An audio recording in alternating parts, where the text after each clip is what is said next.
Olá pessoal, meu nome é Bruno Saad, esse é um canal destinado à gestão pública, no qual eu trago convidados que atuam na área pública e também especialistas nesse tema que é tão relevante para a nossa sociedade. Hoje eu volto aqui mais uma vez em dose dupla com duas feras especialistas em temas que são muito relevantes para a nossa sociedade, que é a transparência de dados e a proteção desses dados na administração pública. Então, para a gente manter aquela dinâmica de apresentação, vou começar pelas mulheres, né, como cavalheiros que somos, para que ela se apresente. É uma pessoa que tem uma grande especialidade, notável assim, na área de gestão de proteção de dados. E vou passar a bola para ela. Raquel, obrigado por você estar aqui no nosso podcast, nesse bate-papo no dia de hoje. Eu que agradeço o convite, é uma honra estar aqui podendo bater o papo sobre LGPD, que é uma área que eu já estudo há bastante tempo.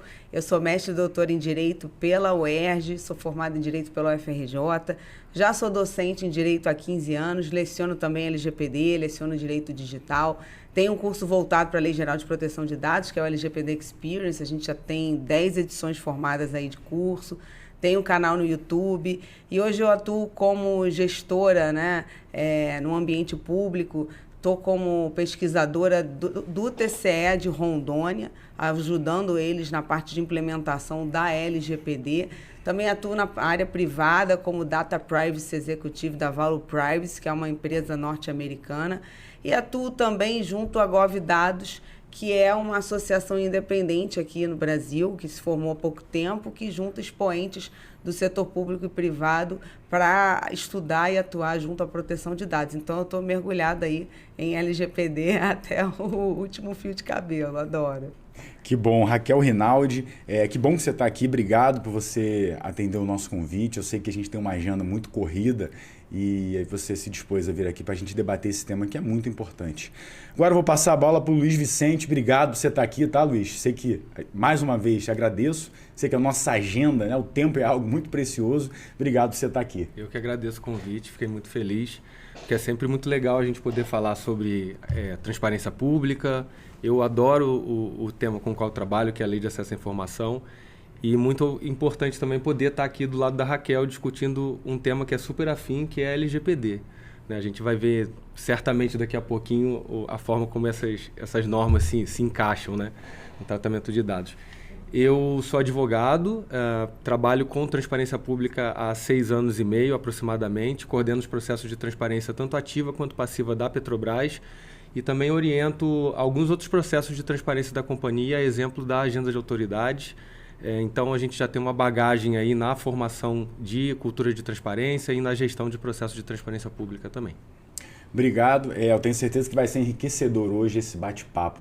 E a Lei de Acesso à Informação, ela hoje debate direitos fundamentais de acesso à informação, de transparência, e isso passa pelo desenvolvimento da própria governança pública, né? O apoio, o controle social. Esse é o grande barato da Lei de Acesso à Informação?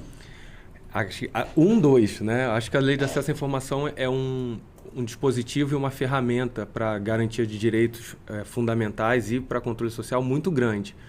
É uma garantia para o cidadão de que o Estado vai tutelar os direitos e os interesses dele de forma adequada, mas é uma garantia também para o cidadão de controlar a forma como isso vai ser efetivado. Então, a Lei de Acesso à Informação, ela, além de permitir que o cidadão contribua na gestão pública, ela, antes disso, ela prevê, então, o acesso às informações para que ele possa contribuir ou para fiscalizar a atuação do gestor que ele elegeu. Então, é uma ferramenta importantíssima e a gente não consegue ver, eu não consigo ver, separar, por exemplo, o direito de acesso à informação de questões de integridade. Acho que são ferramentas que se retroalimentam, né? Quanto mais você é transparente, quanto mais a transparente a administração pública mais ela consegue aprimorar os seus processos, porque ela está sujeita a esse tipo de controle, seja de denúncias ou de sugestões de melhoria, e aí isso acaba implicando, então, num ganho social para todo mundo, né? Para o próprio administrador, às vezes o administrador público é beneficiado por uma ideia, uma participação da sociedade civil, e aquilo, então, traz um ganho para o processo dele, para a gestão dele, e isso, obviamente, retorna para o cidadão com o benefício de uma gestão pública efetiva. Então, é bem importante, são dois sistemas muito ligados. E antes mesmo da gente começar, a gente debateu um caso que foi fundamental na área de transplante de órgãos. Tem Fala um pouquinho pra gente. Eu não consegui estudar esse caso muito a fundo, mas conversando com os nossos colegas da CGU, esse caso é muito interessante, que é o caso de uma pessoa que perdeu um ente familiar por conta de não ter conseguido um transplante de órgãos a tempo. E essa pessoa, pela Lei de Acesso à Informação, então ela foi investigar como era feita a gestão desses órgãos, o transporte. E aí conseguiu descobrir, então, que existiam aviões da Força Aérea Brasileira disponíveis. E aí, por conta disso, fez uma sugestão, então saiu um decreto disponibilizando um avião da FAB em tempo integral para que ele ficasse disponível para transportes de órgão em todo o território nacional. Nossa, essa pesquisa foi muito útil, né? Exato. E aí são pontos simples, e é uma pessoa que não era um estudioso, não era alguém da área de gestão pública, é um cidadão de uma dor pessoal, conseguiu trazer uma contribuição para uma política pública que beneficia o país inteiro. Bacana. Então, assim, igual a esse, tem vários outros casos de cidadãos que pesquisando e utilizando a ferramenta da Lei de Acesso à Informação acabam trazendo melhorias para políticas públicas incríveis. As pessoas o gestor ele teme muito o controle social, a participação popular, porque muitas vezes ele acha que vai ter uma interferência. É sempre o ponto negativo que é visto na hora de você trazer o cidadão. Mas olha o quão importante foi a participação da sociedade nesse caso. Você Exato. Hoje tem um avião disponível prestando um serviço público e atendendo ali um ponto sensível, que é a vida. Virou uma melhoria na prestação de serviço. Exato. E igual a esses casos, a gente tem vários outros. A gente tem diversos entidades da associação civil que fazem jornalismo a partir da Lei de Acesso à Informação ou que fazem pesquisa da Lei de Acesso à Informação. Então, acessando dados, e aí também vale a gente falar, né, das políticas de dados abertos, então acessando dados abertos ou fazendo pedidos efetivamente, com base nesses dados conseguem gerar relatórios que pesquisam, por exemplo, questões de saúde, de qualidade de vida, de acolhimento à população de refugiados, de parte da sociedade que são minorias. Então, permite um olhar da administração, propor que a administração traga um olhar mais voltado para essa parcela da população que é menos favorecida. Então, esse é só um caso dentre infinitos casos de sucesso do uso da Lei de Acesso à Informação para melhoria de gestão pública. Perfeito. E falando também de LGPD, que também temos aí a garantia de direitos fundamentais, como a intimidade, a própria proteção do dado pessoal, que foi introduzida agora por uma emenda constitucional como direito fundamental. E como é que essa proteção vem sendo implementada na área pública? E aí eu faço uma provocação. Os nossos dados, que a gente vai prestar uma informação, o meu CPF, o meu número, será que os nossos dados são realmente nossos? Então, essa é uma grande pergunta, né? Porque, como você falou, a Emenda Constitucional 115, ela trouxe aí a garantia de proteção aos dados pessoais como sendo uma garantia constitucional. Então, hoje, proteger os dados pessoais é uma garantia constitucional, assim como proteger a privacidade. São garantias distintas, as pessoas normalmente misturam. Privacidade é a mesma coisa que dado pessoal? Não. São garantias distintas que estão hoje no artigo 5º, cada um em incisos separados, por conta dessa emenda que conseguiu, né, trazer esse destaque. Então, a gente tem essa separação. Hoje, proteger dados pessoais é uma garantia constitucional, só que a grande questão é que o próprio titular de dados, muitas vezes, não está consciente de que ele tem que proteger o seu próprio dado pessoal. Então, a questão da desvalorização do dado pessoal, da proteção do dado, passa, em primeiro lugar, pelo próprio titular, que não protege.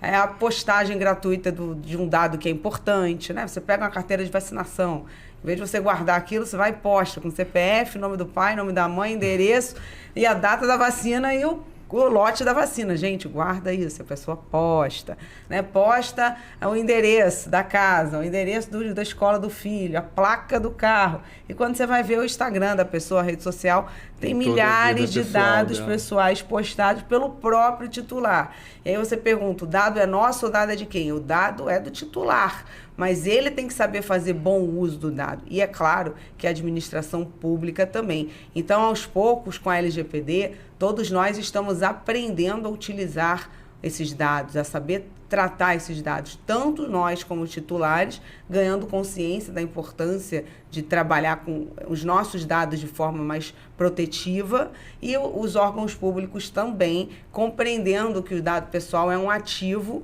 que não é dele, que não é do órgão, que diz respeito a terceira ou outra pessoa e, portanto, deve ser protegido. Mas é uma tarefa difícil. Então você entende que é preciso também uma conscientização do cidadão enquanto a necessidade de proteção dos seus próprios dados. Porque ele também é um elemento que vai auxiliar a própria esfera pública na proteção dos seus dados. Total. Essa é a etapa que a gente chama na implementação de conscientização. Se eu estivesse numa organização privada, eu chamaria de conscientização e treinamento. A gente treinaria, né, os colaboradores de uma organização ou até mesmo de um órgão público, né? Os servidores seriam treinados, capacitados para compreender o valor de um dado pessoal. Porque normalmente um incidente de segurança ocorre de dentro para fora e não de fora para dentro. A gente sempre espera um ataque de um hacker na calada da noite.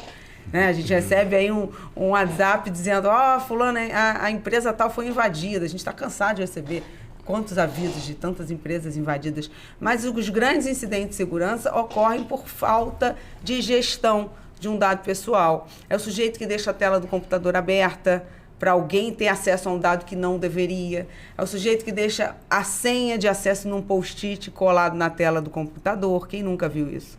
A senha ela é pessoal e intransferível. Você não pode deixar colada numa tela do computador. Você não pode compartilhar a senha com um colega. Você não pode dar acesso à máquina a uma pessoa que não deveria ter. Você não pode, por exemplo, usar um e-mail pessoal numa máquina pública e deixar logado, porque outra pessoa vai sentar e vai ter acesso ali. A gente tem esses exemplos e isso gera incidente de segurança e acesso indevido a dado, né? Acesso indevido ao dado é um incidente de segurança.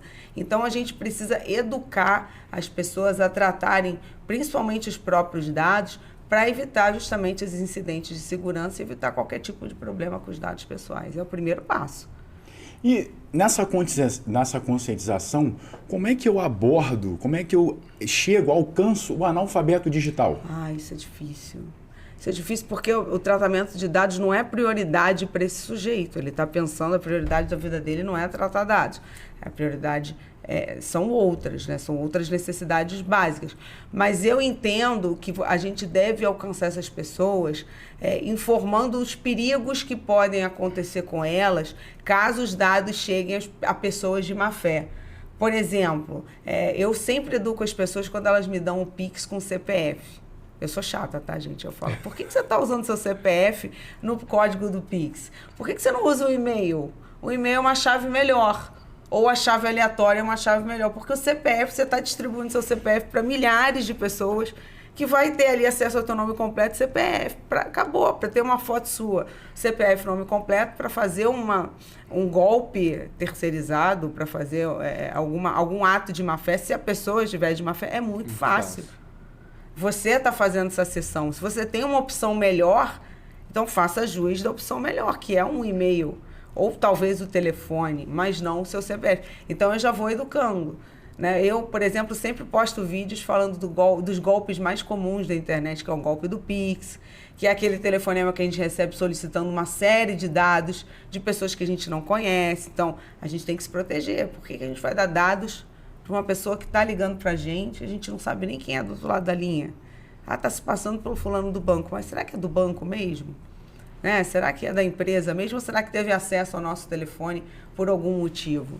Então, a gente tem que entender, para um analfabeto digital, eu diria, você tem que entender que tem pessoas de má fé no mundo que podem aplicar golpes a partir dos seus dados. Proteja-se. E esse é um risco, acho que cada vez maior, né? Se a gente olhar, vi um infográfico essa semana de um jornal de grande circulação, acho que 84% da população nacional já tem acesso à internet. Então, é muita gente exposta. E às vezes com mais de uma linha telefônica. Sim, enfim. Além... então, parece que o número de chips no Brasil já passou o número da população. E eu percebo, por exemplo, antigamente, há 5 anos atrás, a gente recebia muito pedido de acesso à informação por formulário escrito. Isso hoje em dia não acontece. As pessoas acessam a internet, acessam a plataforma do Fala BR para fazer o pedido, né, por meio digital. Então, é uma realidade que é crescente. Então, e a gente tem que ter essa preocupação também, né? Essa questão do desafio da gestão de dados, acho que para a administração pública é muito, muito grande, porque a gente tem o desafio de proteger as informações que são importantes do ponto de vista, no nosso caso, de competitividade. Sensíveis do ponto de vista estratégico, exato. Mas também tem o dever de proteger as informações pessoais que a gente acaba tratando no desenvolvimento das nossas atividades. Vou fazer uma meia-culpa aqui. Já estou aprendendo, porque eu realmente uso o meu CPF como chave Já Pix. vou mudar minha chave já Pix vou também. Eu não sabia. Já estou me sentindo envergonhado. Não pode. Mas estou aprendendo. Pega a chave aleatória. Pois é. Ou então no e-mail. Que é tão simples ali o CPF, aí você cadastra outro, mas já vou mudar. Imagina, eu com o seu CPF, seu nome completo, eu ganho o mundo. Tua foto tá na internet, acabou. É verdade. Acabou. Essa sensibilidade, né? A gente acha que, não, tá tranquilo, estou entendendo, não, mas... É porque a gente não pode achar que as pessoas estão pensando com a nossa cabeça. O golpista, ele tem outra mentalidade. E para ele a internet, social, né? a internet é um mundo farto para golpes, porque ele não precisa sair de casa. Ele Olha só. Para aplicar nenhum golpe. Ele está na casa dele, no computador, aplicando milhares de golpes. Não precisa nem se expor. Não precisa ser violento, não precisa se expor, nada. Vamos caminhar agora para uma parte estrutural. A lei, ela exige, né, ela cria no seu normativo um serviço. A gente pode entender que hoje esse serviço ele passa a ser obrigatório? O gestor deve implementar um serviço destinado à lei? Eu compreendo que sim. Se a lei determina que deve haver esse serviço destinado a garantir essa publicização, eu acredito que sim. E essa estrutura vai acabar exigindo um apoio da própria alta administração. Porque me parece um ponto crucial, tanto na área de transparência, na lei ou na LGPD, você ter o apoio da alta administração para estabelecer estruturas e também disseminar essa cultura interna. E aí a gente tem uma série de responsabilização que a lei traz, mas ela não traz a responsabilização para o gestor que não estrutura da melhor forma esse serviço. Você entende que faltou ali alguma... Porque não fica cogente. Eu acho que no ponto de vista gerencial, se a gente tivesse uma norma cogente, obrigando ele, mas trazendo uma responsabilização para que ele estabeleça esse serviço e atendendo essa necessidade, qual é a reflexão que você traz nesse ponto? Para lá eu vou deixar ele responder. Eu acho interessante, porque de fato a lei traz a determinação expressa de criação do Serviço de Informação Cidadão, que é um órgão dentro do ente público que vai, na verdade, estruturar o atendimento, né? Então, ele vai receber o pedido do cidadão, vai orientar o cidadão como ele deve apresentar o pedido, vai fazer o registro e tramitar com aquele pedido internamente. E aí, acho que entendo que a criação do Serviço de Informação Cidadão, a gente chama de SIC, para simplificar, junto com a nomeação da autoridade de monitoramento, que é uma pessoa designada pela autoridade maior do órgão para cumprir a lei de acesso à informação, acho que são os dois primeiros passos fundamentais para você caminhar na criação de uma cultura de transparência. Então, sim, é obrigatório. E aí, nessa questão do tipo, de não ter um tipo previsto para a não criação do serviço de acesso à informação, realmente parece que falta, como você falou, cogência para a norma. Mas eu vejo que aí entra um papel muito importante da fiscalização, né? A CGU ela faz um trabalho de acompanhamento muito próximo aos órgãos para fiscalizar o cumprimento da lei de acesso à informação. Então, ela recebendo uma denúncia de que aquele órgão não atende um pedido de acesso à informação, que não atende no prazo, não atende adequadamente, e aí certamente não tem nenhum SIC para atender esses pedidos, certamente ela vai intervir. E aí o interessante é que eles fazem primeiro um trabalho de capacitação. É muito importante a gente falar isso quando a gente vê a gestão pública bem feita, né? O trabalho da CGU nesse ponto eu acho fantástico. Eu acompanho o trabalho deles nesses 6 anos que eu estou à frente desse processo. Então, eles procuram o órgão, entendem por que eles não estão atendendo, qual a dificuldade que aquele órgão tem, se é a falta de capacitação, se for, eles atuam ajudando e capacitando os servidores públicos daquele órgão para permitir que o atendimento seja feito. Então, no final das contas, acho que o que a lei quer é que você seja transparente, não punir o servidor que não atende. E aí acredito que por isso que os tipos previstos para a responsabilização tenham ficado restritos a não atendimento intencional, né, o retardamento intencional, alteração do teor da informação que é disponibilizada, tudo previsto a título de dolo, né, tudo intencionalmente.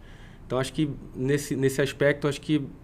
São exceções, né? São exceções, porque acho que a finalidade maior, no final das contas, é fazer com que a transparência exista, E que né? é um Seja dos princípios da efetiva. administração, né? Sim. Então, Perfeito. E já a LGPD, que é um pouquinho mais nova, ela traz ali uma gama de atores, de área. Fala um pouco pra gente, porque você tem que ter uma estrutura robusta para proteção. Destaca algumas e fala um pouquinho dessa estrutura pra gente. a LGPD ela é muito técnica, então, a princípio, quando você lê, você fica muito confuso, porque ela traz uns nomes novos, né? São muitas pessoas envolvidas no processo, na com verdade, responsabilidades distintas. É isso mesmo.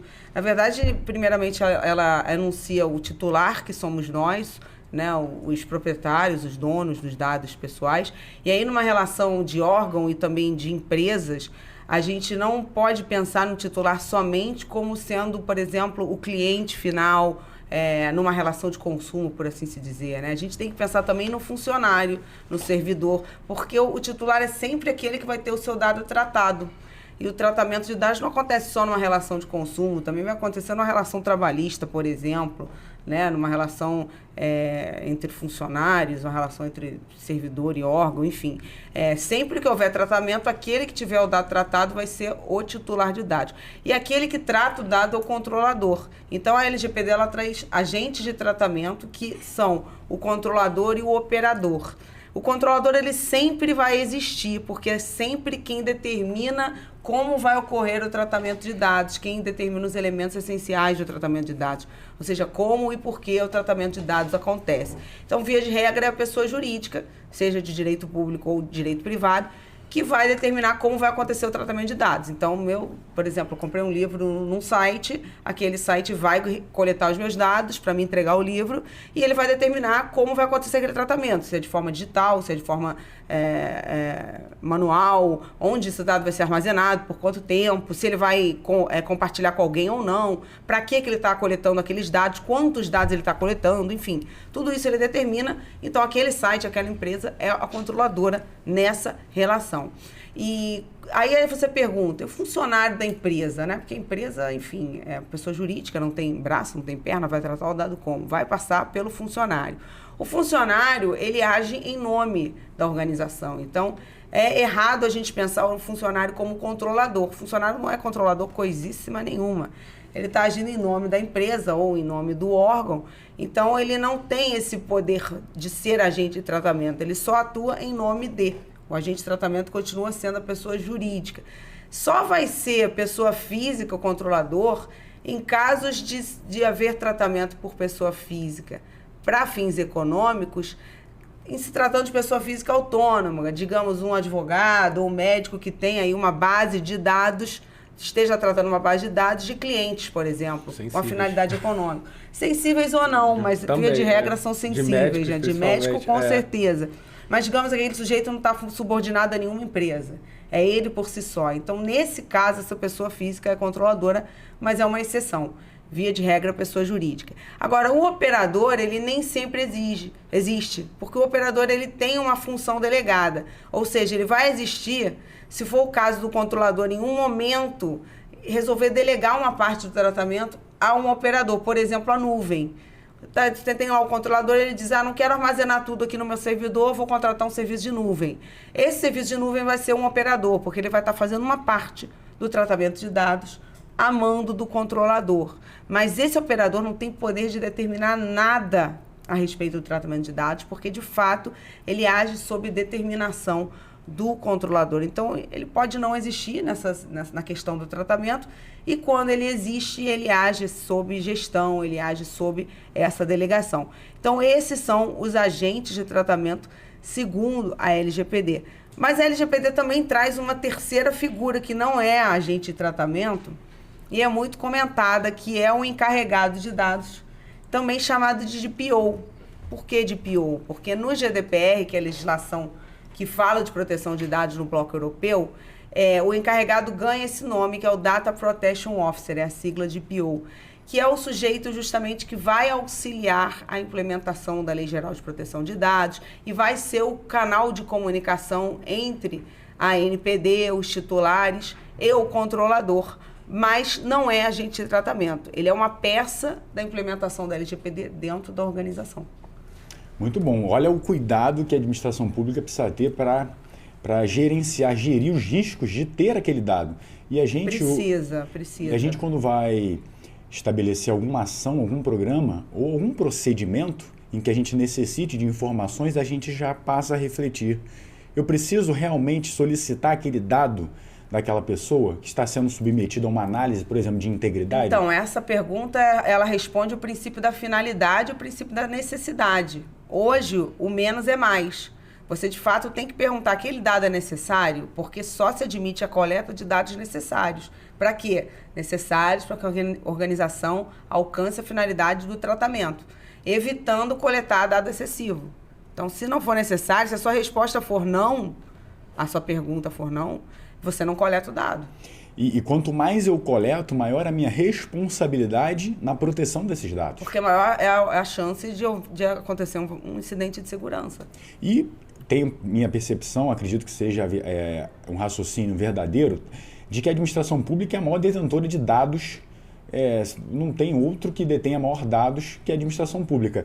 E a gente tem muito incidente, né? Como você falou, de vazar dados, de isso ser utilizado de forma indevida? Tem, e principalmente na administração pública. Ano passado a gente teve no Ministério da Saúde, a gente viu que o Conect SUS ficou fora do ar por alguns dias, a gente teve na Polícia Rodoviária Federal, a gente teve no STJ, no STF, na Polícia Federal, a gente teve vários órgãos de destaque sofrendo incidentes de segurança. A Prefeitura do Rio também ficou vários dias fora do ar com incidente de segurança.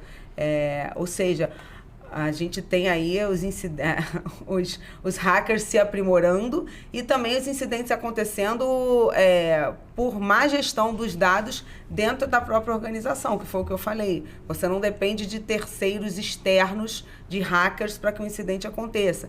Porque um incidente é um acesso, por exemplo, não autorizado a um dado, é uma destruição, é uma perda indevida de um dado. Isso pode acontecer dentro da organização se uma pessoa de uma área der um acesso indevido a um dado para uma pessoa de outra. Por exemplo, digamos que o setor de RH permita que alguém de outra área tenha acesso aos contra-cheques de servidores ou de pessoas que não deveria. Isso é um incidente de segurança.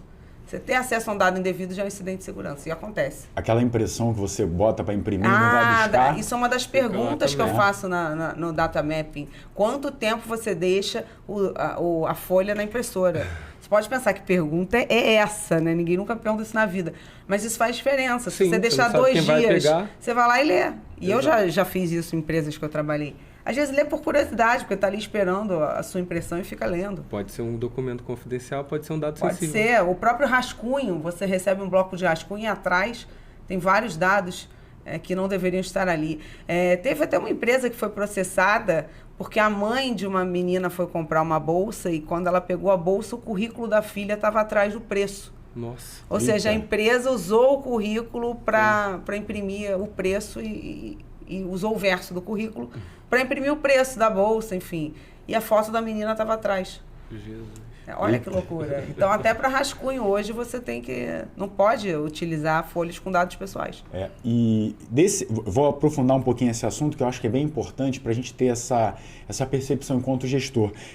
Quando a gente fala em incidente, a gente tem que ter ações de contingenciamento, um gerenciamento, muitas vezes, daquela crise que gerou. Por exemplo, uma paralisação de um serviço, você tem que contingenciar isso e também estabelecer um canal de esclarecimento com o próprio cidadão, que muitas vezes tem paralisado um serviço em virtude de um incidente. Então, leva também ao gerenciamento dos riscos que essa proteção gera.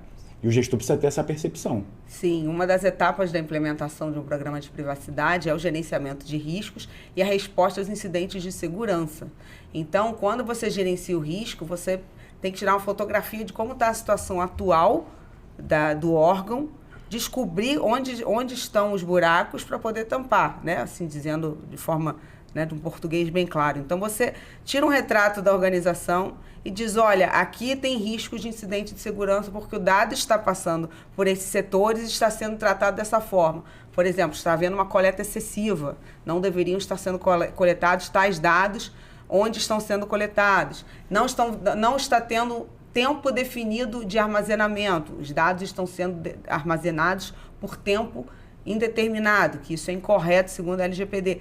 Temos que definir uma política de temporalidade para que haja também o descarte. o descarte tem que ser devido, conforme a lei. Eu não posso pegar um papel, amassar e jogar no lixo. Tem que haver passar por um procedimento correto. E ainda que seja digital também. Não posso jogar na lixeira do computador, porque aquilo é recuperável. Então, tem que haver uma eliminação correta. Tem que haver eleição de bases legais que sustentem aquele tratamento. Então, para todo dado que está sendo tratado, eu tenho que eleger uma base legal para justificar o tratamento. Então, toda essa pesquisa você faz após a realização de uma série de entrevistas numa atividade que a gente chama de mapeamento de dados, né? O data mapping. A gente faz o data mapping e aí a gente gera um inventário de dados que é uma planilha, no qual a gente vai colocar todas essas situações, né, do que está acontecendo.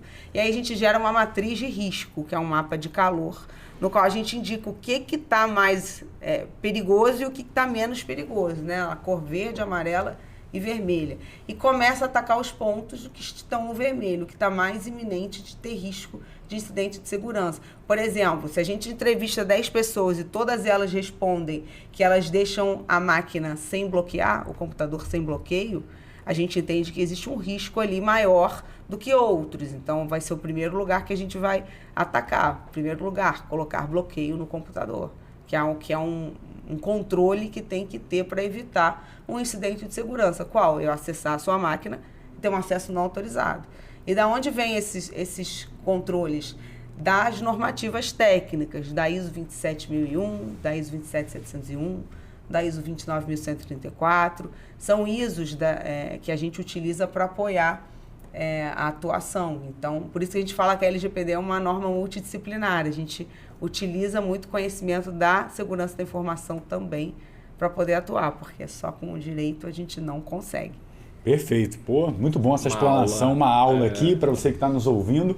Reflita, faça a sua reflexão e olhe para os seus processos. Exato. Veja, vislumbre ali as suas fragilidades e comece a atuar pontualmente. E proteja seus dados e não dê seu CPF na farmácia, por favor.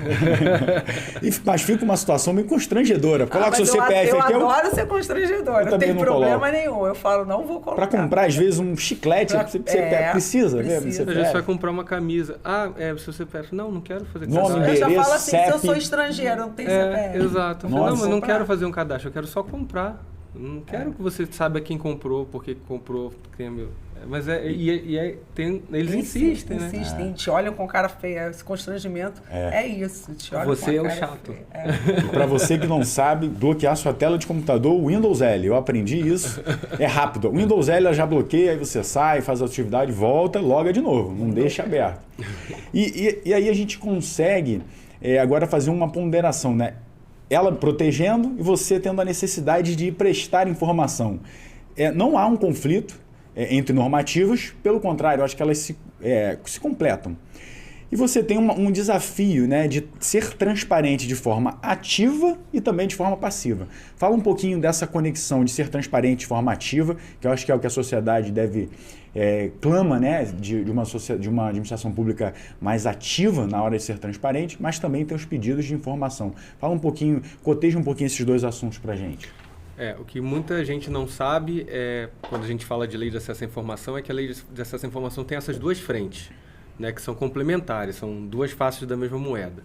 Então, a gente tem os processos de transparência ativa, que são concretizados nos portais de transparência. Então, a lei tem um comando legal para que cada órgão tenha o seu portal de transparência. E a gente tem, tanto na lei, comandos gerais sobre o conteúdo desse portal, que são mais detalhados no decreto 7724, que por sua vez vão ser mais detalhados ainda nas normativas da CGU, né? A CGU tem um documento chamado Guia de Transparência Ativa, passou por uma revisão recente agora em dezembro de 2022. Então, especificando como isso vai ser, como essas obrigações vão ser cumpridas. E aí tem muita gente que não entende, poxa, mas precisa estar tão detalhado? Precisa, porque o cidadão, quando ele aprende a navegar num portal de transparência, ele aprende a navegar em todos. Essa é a finalidade da lei. Então, ele aprendeu a usar um portal de transparência, entendeu o conteúdo de cada seção, ele vai saber, se ele quiser buscar aquela mesma informação, ele já sabe onde buscar nos outros portais de transparência. São semelhantes? São padronizados, então você tem um padrão de forma e conteúdo. Parece algo muito exigente, né, muito restrito, mas não é. A finalidade é essa. E funciona bem quando você faz isso, quando você vai, consulta um portal de transparência, depois que você entende como ele funciona, você vai em outro, você já sabe o que você esperar e você já sabe onde você vai buscar diretamente aquela informação. Mas as informações ali no portal de transparência, em transparência ativa, elas não são tão detalhadas, né? Você tem comandos específicos para o nível de detalhamento daquelas informações, que é importante a gente falar, né? Todas as informações que a lei pressupõe que são de interesse público. E aí entra a transparência passiva, então, quando o cidadão entende que aquele nível de detalhamento que ele tem no portal de transparência não é suficiente para atender o anseio dele, então ele pode entrar com um pedido de acesso à informação, e aí esse pedido seja no SIC, né, que a gente falou. Então ele apresenta o pedido dele de transparência passiva para complementar então o acesso à informação, o direito de acesso à informação que ele tem. E o que muita gente não sabe também é que, além desse trabalho imenso que dá para você botar no ar um portal de transparência, a gente rodou um processo de 3 anos aproximadamente para conseguir cumprir 100% das exigências da CGU na Petrobras. Então a gente já tem lá há 3 anos o portal de transparência cumprindo todas as exigências legais e em primeiro lugar no ranking da CGU. A CGU monitora o cumprimento, não só então do atendimento dos pedidos, se é cumprido no prazo, se o conteúdo da resposta é satisfatório, tem esse tipo de monitoramento da CGU, e ela também controla se os órgãos cumprem todas as obrigações de transparência ativa. Então dá um trabalho gigantesco, né, principalmente diante do desafio que a gente estava comentando aqui há pouco, de normalmente a gente não ter equipes tão grandes para fazer um trabalho tão grande de transparência e integridade nos órgãos. E a própria lei traz a necessidade, né, de procedimentos objetivos e ágeis. Sim. Que é um desafio. É um desafio também. Mas a gente tem esse trabalho gigante, as pessoas às vezes acham que é em vão, mas não é. Se a gente for ver na Petrobras, por exemplo, nosso portal de transparência tem uma média histórica de 150 mil acessos ano. É muita gente. É muita gente. Então a gente acha que é um site que está ali, mas ninguém consulta isso. Consulta. Os stakeholders consultam, a sociedade civil consulta, jornalista consulta, advogado consulta, estudante consulta. E aquilo faz parte de um sistema de transparência. É importante a gente falar isso também. Porque o portal de transparência ele tem um formato determinado pela Lei de Acesso à Informação, mas muitas das informações que a lei entendeu que são de interesse público também são previstas por outras normas como informações de interesse público. Então tem obrigações que a Lei de Acesso à Informação manda você publicar, mas que também são informações que a CVM manda a empresa publicar. E essas informações estão no portal de informações para investidores, por exemplo. Então isso cria um sistema de informações. Eu não vou duplicar a informação ali no portal de transparência, mas eu vou dar o caminho para ele acessar aquela informação no portal de investidores. Então você tem todo esse sistema de transparência. E aí, nessas duas vias, né, de o cidadão acessar o principal, ou que já está disponível ali no portal de transparência, e poder consultar, então, ou detalhar mais a informação, ou esclarecer uma dúvida num pedido de acesso à informação, que a transparência fica completa. Existe um filtro para saber o que é mais procurado? A gente consegue mapear que seções do portal de transparência são mais acessadas, para a gente justamente entender onde a gente pode melhorar, porque embora a gente tenha também um conteúdo legal pré-determinado, isso não impede que a gente acrescente informações outras que a gente veja, perceba com esse tipo de pesquisa, que são de interesse do nosso público. Então a gente consegue incrementar a comunicação, e a transparência nada mais é que uma comunicação. Claro. A gente consegue incrementar então o conteúdo do portal com outras informações, com notícias relevantes, com políticas da empresa, no caso, que são de interesse do público. Então você traz uma comunicação mais próxima e efetiva, e aí você até tira um pouco aquela cara de portal engessado do portal de transparência a partir do momento que você começa a colocar uma matéria importante que saiu recentemente, né? Então você começa a incrementar a comunicação ali naquele canal. E é muito interessante ver como essas duas fontes de transparência dialogam, e também a gente vê como a transparência ela é uma resposta da sociedade ao que está acontecendo na administração pública, e vou falar como um todo, porque sai uma notícia que desperta um interesse da sociedade, certamente no outro dia a gente vai receber um pedido de acesso à informação sobre aquilo. Na época da Lava Jato, infelizmente, a gente chegou a receber 15 mil pedidos de acesso à informação por ano. sobre questões ligadas às investigações, como a companhia estava lidando com aqueles processos, né, sobre a atuação da companhia para participar dos processos e atuar no combate ao que estava sendo encontrado. Então, assim, 15 mil pedidos de acesso à informação. Era muita coisa. Hoje a gente tem uma média de 3.800, 4.000 pedidos ano. Mas, a depender do que está acontecendo na empresa, isso oscila, às vezes, no mês a gente tem o dobro da demanda média e no outro mês aquilo volta para o patamar normal. Então, a transparência é isso, é vivo. É o que eu falo assim, a gente nunca sabe como o nosso dia vai ser, porque eu posso acordar e ter lá alguém que numa noite apresentou 200 pedidos de acesso à informação, porque aquela pessoa quer entender como funciona determinada modalidade contratual da Petrobras, por exemplo, como eu posso ter uma notícia que vai me gerar 10 ou 15 pedidos sobre aquele tema para a companhia atender. Dialoga com a LGPD, porque a LGPD fala de dados pessoais que vão gerar informações, né? Então, a pessoa também pode fazer, exercer os seus direitos de titular e fazer também requerimentos a pedido dos seus, relacionados aos seus dados, né? Sim. Requerimento para exclusão, para modificação, alteração, enfim, a respeito dos seus dados. Isso tem acontecido? Então, acontece pouco. Quando surgiu o LGPD, a gente recebia manifestações, a gente chama assim na ouvidoria porque a gente recebe várias manifestações, né? O SIC, ele é um órgão lotado na ouvidoria.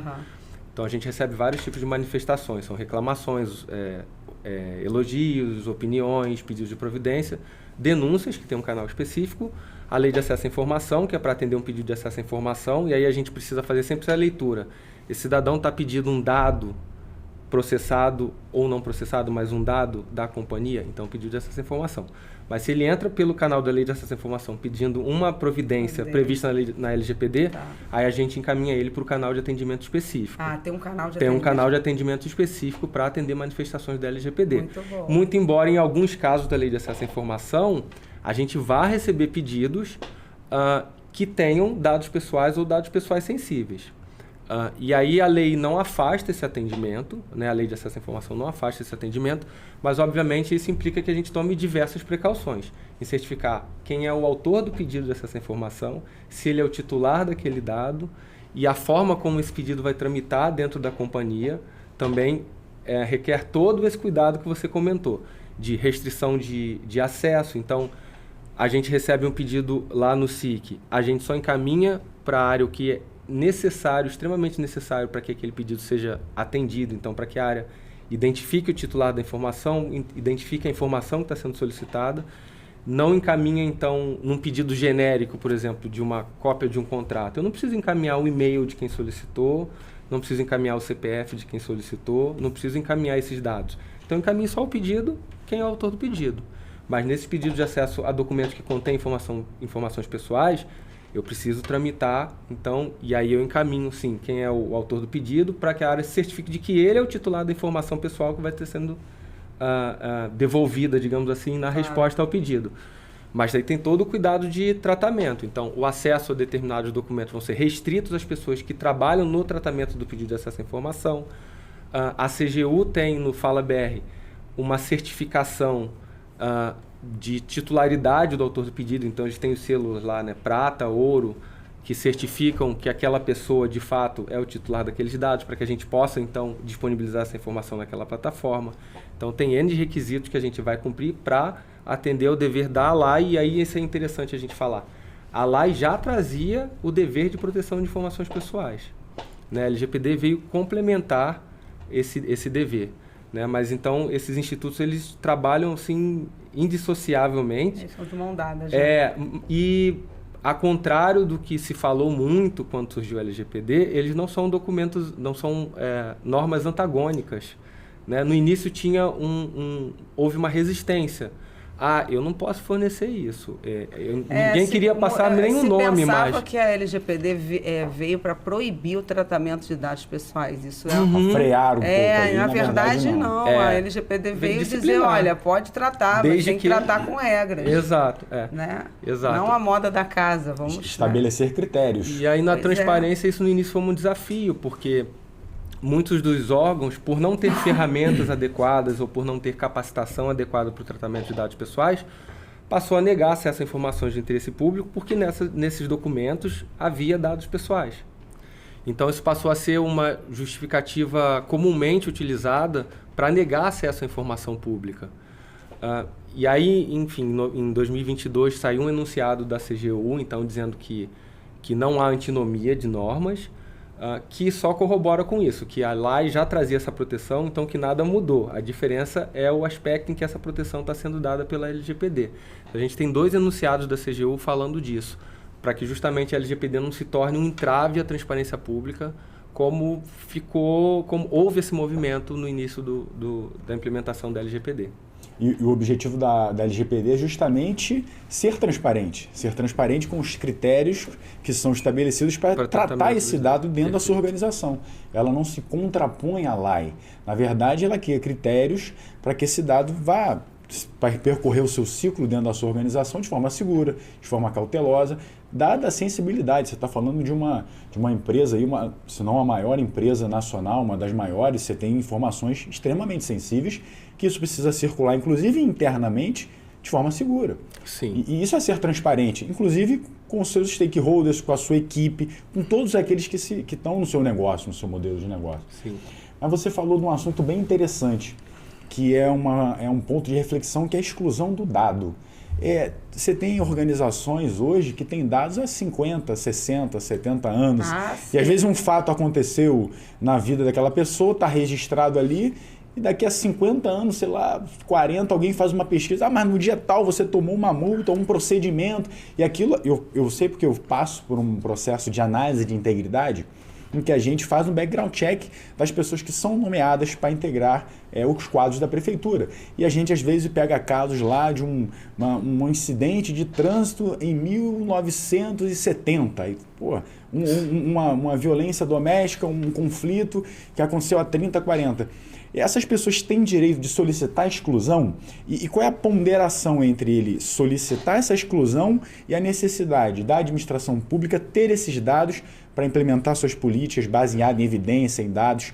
Como é que a gente avalia isso? Bom, excelente pergunta. Por quê? Porque a LGPD ela não traz prazo. A LGPD não fala, olha, o dado tem que ficar armazenado por 5, por 10, por 20 anos. Ela não traz nenhum prazo, nenhum tempo, nenhum limite temporal. Só que ela diz que nenhum dado pode ficar armazenado por tempo indeterminado, porque o dado tem que ficar sendo tratado e armazenado até o momento em que esse tratamento atingir a sua finalidade. Então, terminou a finalidade do tratamento, em tese esse dado tem que ser excluído. Eliminado, excluído, exceto se a lei determinar que existe a necessidade de manutenção desse dado. Por exemplo, a CLT diz que o funcionário tem que ter a ficha que a empresa tem que ter a ficha do empregado armazenada, por mais que o empregado já não esteja mais no quadro de funcionários ativos da empresa. Então, você é mandado embora, mas daqui a 20 anos, se você bater na empresa, a tua ficha de registro está lá, porque comprovando que você passou por lá, é um documento obrigatório por lei. Então, muitas leis vão determinar qual será o tempo de armazenamento do dado. E aí não tem para onde correr, tem que obedecer a legislação. Mas tirando os limites temporais trazidos por espécies normativas, né, além da LGPD, essa ponderação vai caber ao gestor. Quanto tempo o dado vai ficar armazenado? O tempo necessário a que o tratamento atinja a sua finalidade. O tratamento atinge a sua finalidade, elimina-se o dado, porque a gente não quer ficar com um dado aqui que não nos interessa. O pensamento tem que ser esse. O dado que deixa de ser necessário tem que ser eliminado. Então, o gestor tem que ter essa percepção e ponderação. Tem que ter essa percepção e essa análise. Por isso que a questão da implementação de um programa de privacidade é uma análise constante, ele é ativo. Você não faz isso uma vez, implementei um programa de privacidade, fechei a gaveta e vou viver minha vida. Não. Você vai fazer revisão dos programas constantemente, porque aquilo ali está sempre mudando. A empresa é um organismo vivo, o órgão também. Então, os processos vão mudando. Precisam ser revistos, sempre. As pessoas vão mudando, vão sempre precisar de treinamento, capacitação. O quadro de funcionários e servidores é sempre novo. Então, aquilo está sempre em movimento. E que instrumentos você entende importante a gente implementar hoje, que trazem, que dão robustez à LGPD na organização? Para quem está querendo hoje, eu estou querendo desenvolver a área de proteção de dados na minha organização. A gente tem prefeituras de vários tamanhos, pequenos, grandes, mas quais instrumentos você entende que são basilares, assim, para você começar a implementar essa proteção de dados na sua organização? Comece por esse ponto. Não, se a gente pensar em programas, né, isso vai depender do apetite financeiro de cada órgão, mas é claro que um firewall e um antivírus toda organização tem que ter. E, pasmem, tem organizações que não têm. A separação de quem vai ter acesso a que dado também, né, utilização de senhas de acesso, né, bloqueando o acesso ilimitado de determinadas pessoas a qualquer tipo de dado também, ou seja, essa governança do que vai ser feito com os dados é necessário. Já entrei em organizações que todas as pessoas tinham acesso a todos os dados. Ah, mas fulano não vai ver, nesse pensamento, então daqui a gente nem usa LGPD, exato, né, se a gente for pensar assim. E o treinamento do material humano, eu acho que é a parte mais importante, você conscientizar as pessoas que estão tratando esses dados pessoais, primeiro, do que é um dado pessoal, porque tem muita gente que nem sabe o que é um dado pessoal. Segundo, da importância desse dado pessoal como um ativo econômico e da importância de resguardar esse dado pessoal, porque ele vai falar sobre uma pessoa ela não estando presente ali, ou seja, você está na sua casa dormindo, aquele dado está na mão de alguém falando sobre você, né? Um dado sobre saúde está na mão de uma empresa falando sobre você, um dado sobre sua opinião política, filosófica, enfim, está sempre falando de você onde você não está. Então, esse treinamento é muito importante, porque a partir daí começa a se ter um tratamento diferente, a partir das pessoas que tratam os dados. O dado ele tem um valor econômico, político, ele tem um valor se utilizado... As eleições dos Estados Unidos, foi comprovado, as eleições do Trump, que houve manipulação dos dados e que gerou aí a eleição do Trump, né? A Cambridge Analytica, junto com o Facebook, foi um dos maiores escândalos da história. Comprovou-se que houve uma manipulação de dados e que a partir da gestão de fake news. Isso é muito sério. Identificar esses potenciais, as pessoas que iam comprar aquela ideia, você, né? Você consegue mudar a opinião de uma pessoa mandando informações de diferentes teores para uma pessoa e para outra também, ou seja, para fazer com que o voto dela mude, no caso, né? Construir uma opinião. Esse dado vai gerar uma informação, essa informação analisada, ela pode colocar estrategicamente alguém em vantagem. Ou sujeitar uma pessoa a uma desvantagem, uma competição injusta, por exemplo. Sim. Já que a gente está em pontos assim polêmicos, interessantes, eu vou falar um outro ponto que é bem relevante. As pessoas às vezes escutam na televisão, foi dado um sigilo de 100 anos. A informação secreta, ultra secreta, ela remete até o tempo do 007 ali. Nossa, informação sigilosa. Tem uma série de nomenclaturas que a lei traz.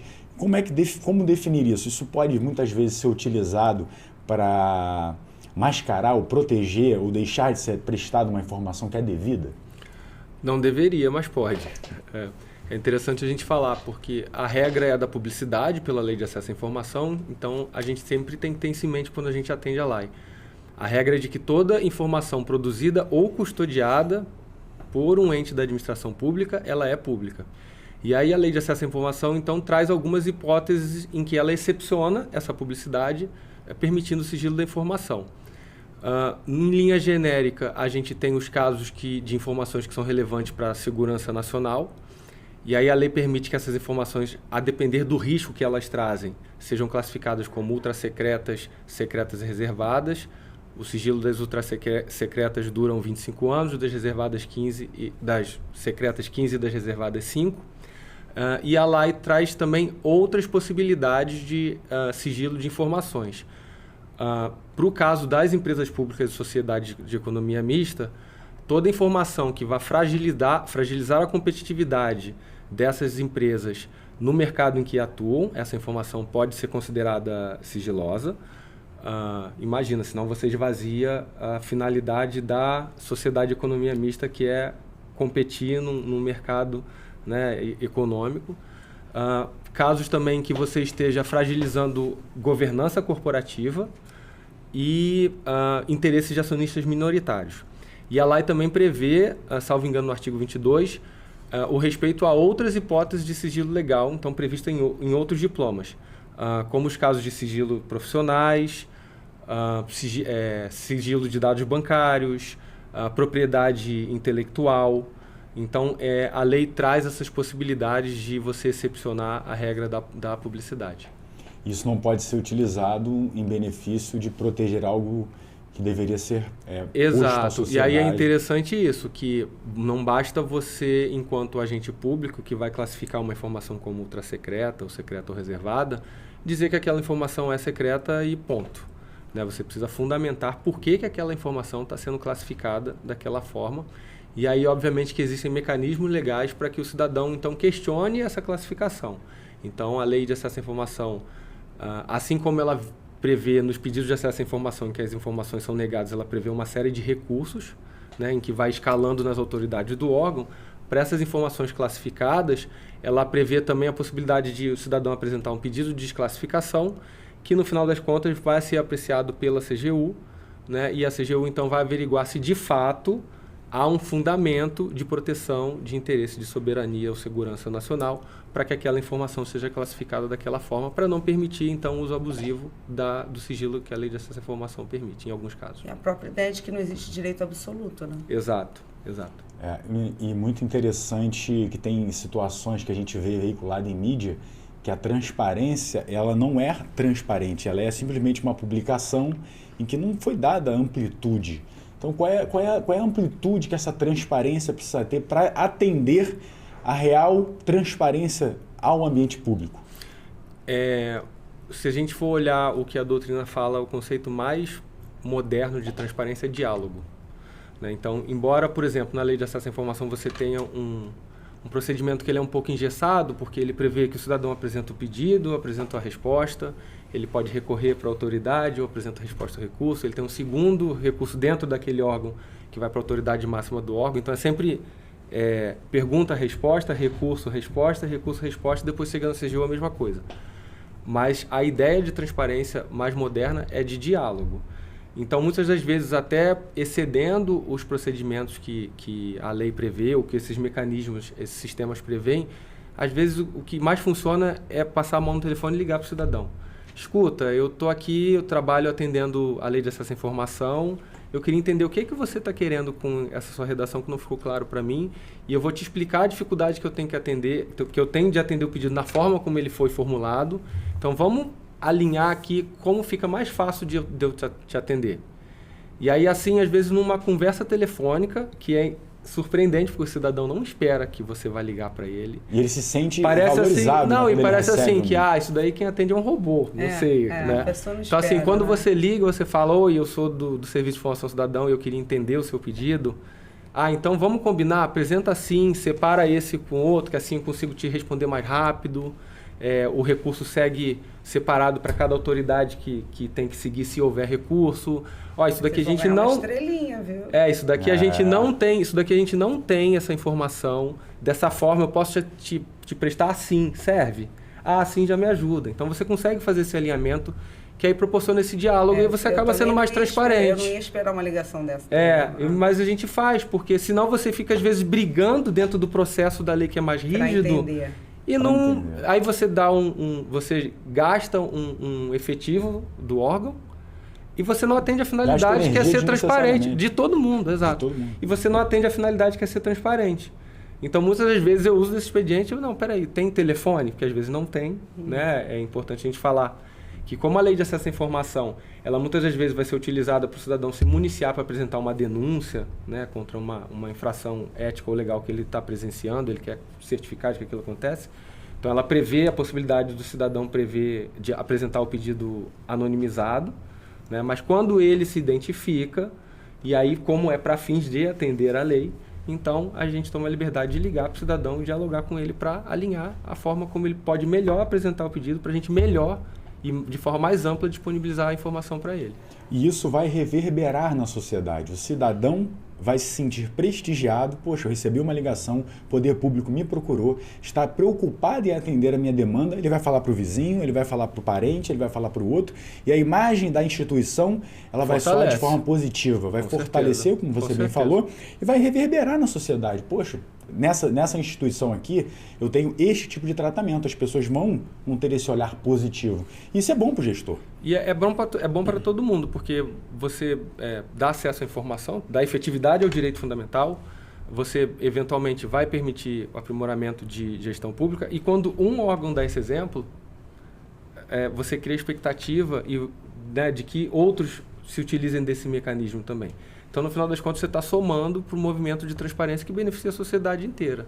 Sim. Agora, um assunto importante e que é relevante, que é a sanção. É muito ruim a gente falar de sanção, punição, acho que é sempre a última instância. Eu sou muito mais do entendimento de orientação, de estar ao lado, fazendo com que ele melhore o desempenho, mas as sanções também são necessárias quando aquele órgão, aquela instituição não cumpre de forma alguma um normativo. Como é que você vê essa sanção pelos órgãos que têm essa competência para atribuir? Acho que o viés de aplicação da lei, como eu falei, era muito mais de permitir, de fomentar a cultura de transparência.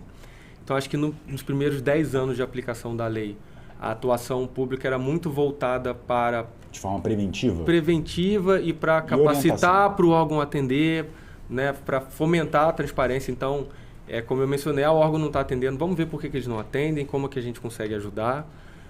Mas fiz uma pesquisa, em 2021 acho que teve a primeira sanção de um servidor público por não atender deliberadamente a lei de acesso à informação.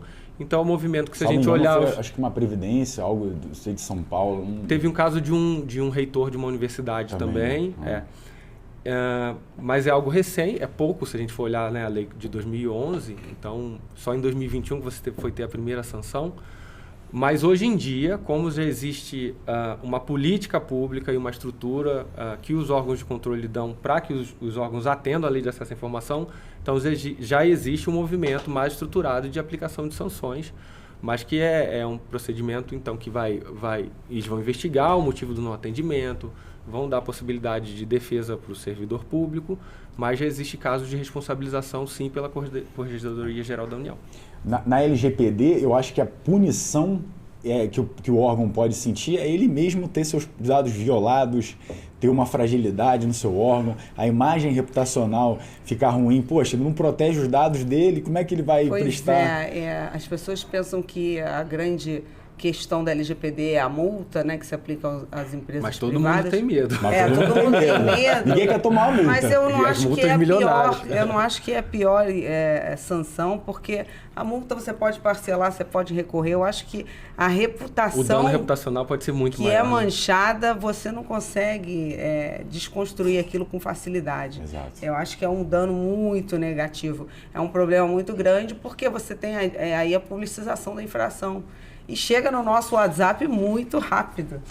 A gente até tem medo de descobrir se os nossos dados estão ou não vazados. Outro dia me falaram, tem um site que você coloca o seu nome para ver se o dado está vazado. Eu falei, melhor nem olhar, porque eu prefiro não saber. De tantas notícias que a gente tem recebido ao longo do ano, dos últimos anos, das empresas que têm sofrido aí, incidentes de segurança. E empresas grandes, né, com a fachada bonita, que de fora você confia.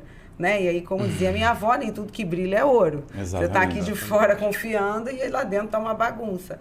Então, as empresas precisam investir em segurança da informação, de fato. É óbvio que não dá para evitar todos os incidentes de segurança. A gente não consegue 100% fazer essa proteção 100%, mas a empresa tem que se capacitar e se proteger na medida do possível. Tem muitas organizações que deixaram de mão. Tem muitas organizações que ainda estão no pensamento de que a LGPD não vai pegar, de que isso aí é lei para inglês ver, de que mais tarde eu faço e aí, pum, sofre um incidente de segurança. E o pior, não conseguem acessar os próprios dados que são necessários para desempenhar o seu serviço, o seu trabalho, porque a questão nem é somente os dados, com o titular, é a questão da continuidade do serviço. Porque hoje... Pensa no órgão que precisa arrecadar, que ele tem interrupção do seu serviço por causa de um incidente. Um incidente. E hoje a modalidade de sequestro, ela se sofisticou. O hacker, ele sequestra dados pessoais, ele criptografa e te pede um resgate para descriptografar. Então, você só consegue ter esse acesso pela chave que somente ele tem, o sujeito que criptografou. É difícil.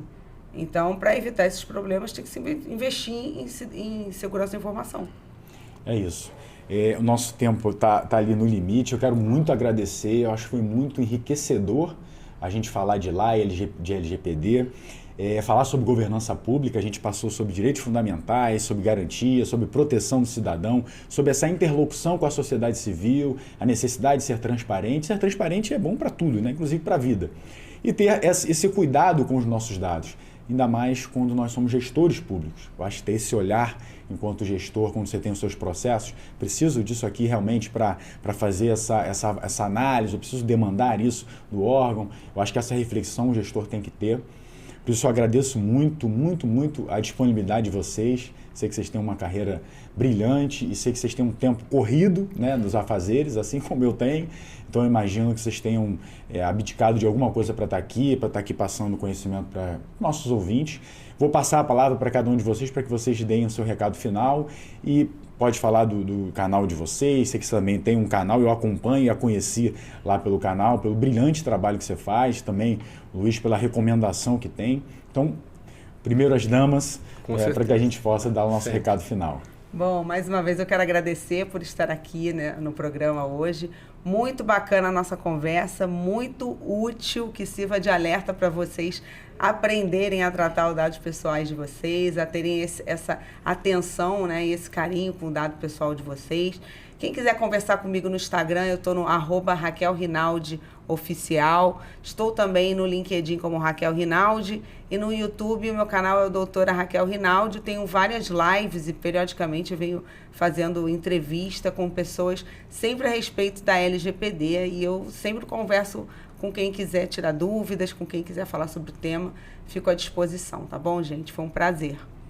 Obrigado, Luiz. Eu queria agradecer a oportunidade. Acho que daria para ficar mais 3 horas falando aqui. Vamos ter que remarcar um próximo episódio. A gente não esgotaria o assunto. Né? São todos temas que caminham ali muito juntos. Enfim, tudo que a gente falou aqui dos desafios de transparência, desafio de proteção de dados, tudo perpassa por todos os nossos processos, né, de governança, seja nos órgãos públicos, seja na empresa. Então, assim, é um tema muito rico. Ouvi a Raquel aqui falando, estou fazendo direitinho. Já fui fazendo aqui um exercício, lá está tudo direitinho. Ganhou estrelinha. Porque a gente vai aplicando isso na prática e você vai revisando, é importante. Mas é muito rico esse tema, então daria para a gente, de fato, ficar aqui conversando horas. Mais uma vez, queria dizer que é super importante a transparência pública, é um ganho para todo mundo. Eu falo muito isso para todo mundo que trabalha na companhia com transparência pública. Hoje a gente está do lado de cá respondendo. Amanhã a gente pode estar do lado de lá, sendo autor do pedido e precisando daquela informação para garantir um outro direito fundamental nosso. Então tem que atender bem feito, isso todo mundo ganha, a gente ganha, o cidadão ganha, a sociedade ganha, o gestor público ganha. Então é importante deixar esse recado da importância da transparência. Estou sempre disponível para conversar, adoro conversar sobre isso. Então a gente troca muito com outros gestores, com gestores de outros SIC. Então quem quiser falar comigo, adiciona no LinkedIn, Luiz Vicente da Cruz e Silva. Vai ser um prazer conversar com todo mundo. Muito obrigado por vocês estarem aqui, foi realmente enriquecedor, foi quase uma aula com 2 pessoas aqui notáveis. Espero que você que nos acompanha tenha gostado desse conteúdo. Não esquece de curtir, compartilhar, se inscrever no canal, deixar o seu like e ativar lá o sininho. Se você tem algum tema que você queira que a gente traga pessoas aqui para a gente debater, você pode me procurar lá nas minhas redes sociais, no Instagram, no LinkedIn. Também no próprio YouTube, é Bruno Saad, para que a gente possa trazer pessoas aqui para aprofundar aqueles conteúdos que são importantes. Obrigado, não esqueçam de sempre seguir em frente, firmes e sempre em frente na nossa caminhada. Um abraço e até o próximo.